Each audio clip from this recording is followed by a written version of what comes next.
ሰላም የግሎብ ዶክ ቤተሰቦቻችን እንደምን አላችሁ? እንዴት ቆያችሁ? ኔሮባኔን ከግሎብ ዶክ አካዳሚ የጂኦግራፊ መምህራችሁ በትክክል ዛሬ ደግሞ ስለ ማውንቴን ወይም ከሜጀር ላንድ ፎርሞች መካከል ከሶስቱ ማን ናይስ ዋን ማውንቴን ፕላቶ ኤንድ ፕሌን ከነዚህ ውስጥ መካከል አንደኛውን ጄላችሁ መጥቻለሁ which is what a mountain ዛሬ ማውንቴን በሚለው ላይ ማውንቴን የምንለው ወይም ተራራ የምንለው ነገር ምን አይነት ባህሪያቶች ወይም ካራክተሪስቲክሶች እንዲሁም ደግሞ ማውንቴን እንዴት ይፈጠራል ወይም ፎርሜሽኑ ምን ይመስላል በሚለው ላይ የበለጠ አብራርተን የምንወያይ ይሆናል ማለት ነው።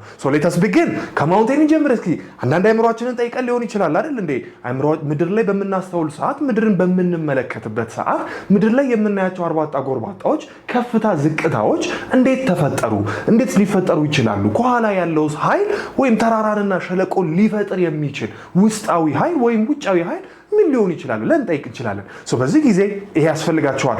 ማውንቴን ምንድነው? it is a largest land form ከላንድ ፎርሞች መካከል largest የሆነ most elevated የሆነ ወይም ትልቅ የሆነ በደንብ ባይናችን ልንለየው የምንችለው አንደኛ፣ ሁለተኛ ደግሞ ከምድር ከፍ ያለ most elevated የሆነ እንዲሁም ደግሞ ስቲፕ ሳይዶች ያሉት ወይም ደግሞ ሙሉ ሳይዶቹ ጎኖቹ አቀበታማ የሆነ በትክክል ለጥ ያለ ሳይሆን ልክ እንደ ፕላቶና እንደ ፕሌን ለጥ ያለ ወይም ጀንትል ሳይሆን ስቲፕ የሆነ የላንድ ፎርም አይነት ማውንቴን ብለን እንጠራዋለን ማለት ነው።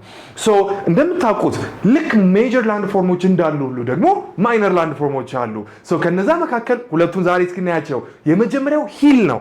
ሂል ወይም ኮረብታ የምንለው ነገር እንደምታስታውሱት ሂል ልክ እንደ ተራራ ከምድር ከፍ ያለ ላንድ ፎርም ቢሆንም ነገር ግን እንደ ተራራ በጣም ከፍታ ያለው በጣም ስቲፕ ያልሆነ ወይም አቀበታማ ያልሆነ ነው። እንደምታስታውሱት ሜጀር ላንድ ፎርም ላይ ስንማር ማይነር ላንድ ፎርሞች በሜጀር ላንድ ፎርሞች መካከል ላይ ብዙ ጊዜ ይገኛሉ ብለናል። በሜጀር ላንድ ፎርሞች መካከል ከሚገኙ የምድር ገጽታዎች መካከል ሁለቱ ማን ናቸው? በትክክል ሂልና ቫሊ ናቸው። ሂል ወይም ኮረብታ፣ ቫሊ ወይም ሸለቆ የምንላቸው ነገሮች በሜጀር ላንድ ፎርሞች መካከል እናገኛቸዋለን። ከነዛ መካከል አንደኛው ሂል ነው የምንለው። ሂል which is smaller than the mountain ከተራራ አነስ ያለ less steep የሆነ ወይም እንደ ተራራ በጣም አቀበታማ ያልሆነ የላንድ ፎርም አይነት ሂል ብለን እንጠራዋለን።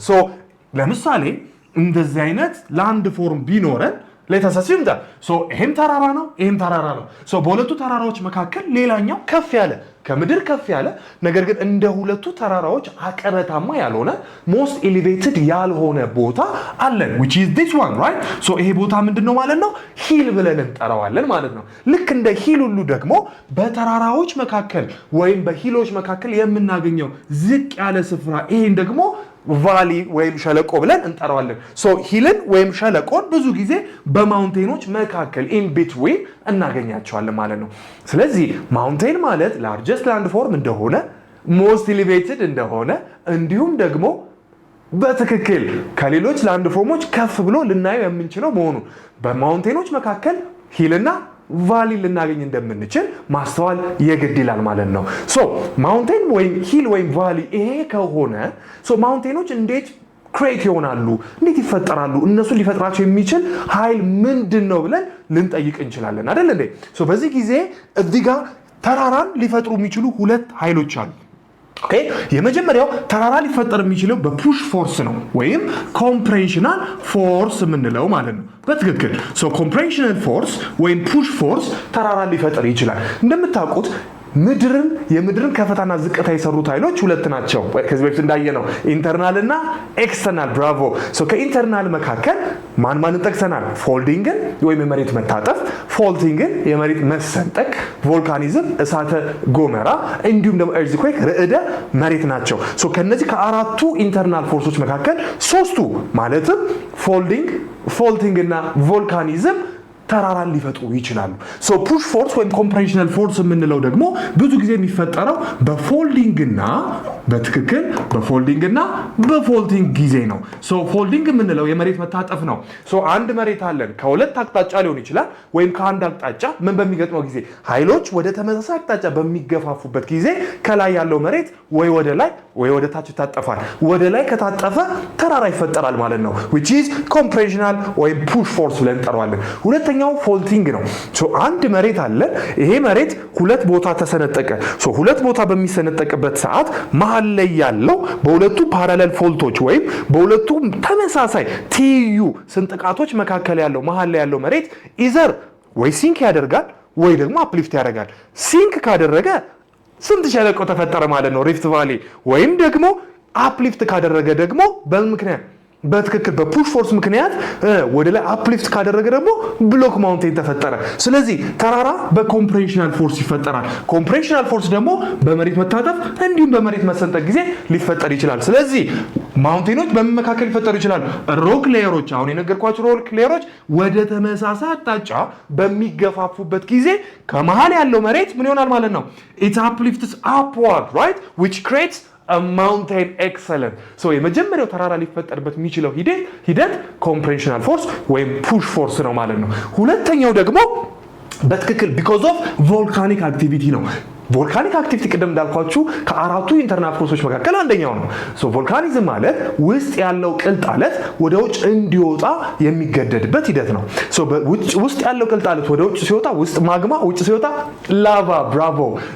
ወደ ውጭ ሲወጣ ያ ላቫ ወይም ወደ ውጭ የወጣው ቅልጥ አለት ከላይ መሬት ላይ ምን ሌየሮችን በፈጠረ ቁጥር ሶሊዲፋይ ያደረገ እየደረቀ በመጣ ቁጥር አንድም ተራራ ሊፈጠር ይችላል። ሁለተኛ እሳተ ገሞራው የፈጠረው ኮን ሼፕ ያ ወደ ተራራነት ወይም ወደ ቮልካኒክ ማውንቴን ሊቀየር ይችላል ማለት ነው። ስለዚህ ተራራ አንድም በኮምፕሬሽናል በፎልዲንግ እና በፎልቲንግ ሊፈጠር ይችላል። ሁለትም በቮልካኒክ አክቲቪቲ ምክንያት ሊፈጠር ይችላል። this is how a mountain is created።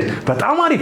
so the other one is እስኪ የዓለማችን ትልልቆቹን ማውንቴኖች እኒ as you all know የዓለማችን ትልቁ ተራራ ማውንት ኤቨረስት ነው። ማውንት ኤቨረስት በሁለት ሀገራቶች መካከል ይገኛል። በማንና በማ? ብራቮ። በኔፓልና በቲቤት። ኤክሰለንት።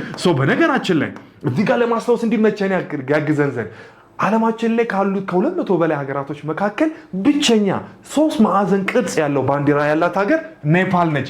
በዚህ ኔፓልን እንይዝና ከኤቨረስት ጋር ሶሴት እናደርገዋለን ማለት ነው።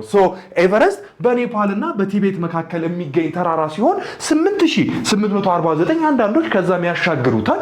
ምክንያቱም በየአመቱ አፕሊፍት እያደረገ ስለሚመጣ ማለት ነው።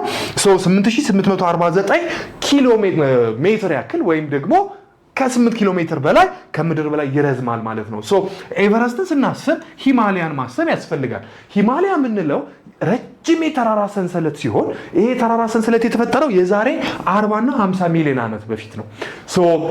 ይሄ ሂማሊያ የተባለ ተራራ የዛሬ ከ40 እስከ 50 ሚሊዮን ዓመት በፊት ሲፈጠር የተፈጠረው የኢሮ ኤዥያን ፕሌት እና የኢንዲያን ፕሌት ወደ ተመሳሳይ አቅጣጫ በሚመጡበት ሰዓት መሃል ላይ ያለው መሬት ወደ ላይ አፕሊፍት በማድረጉ የተፈጠረ ነው።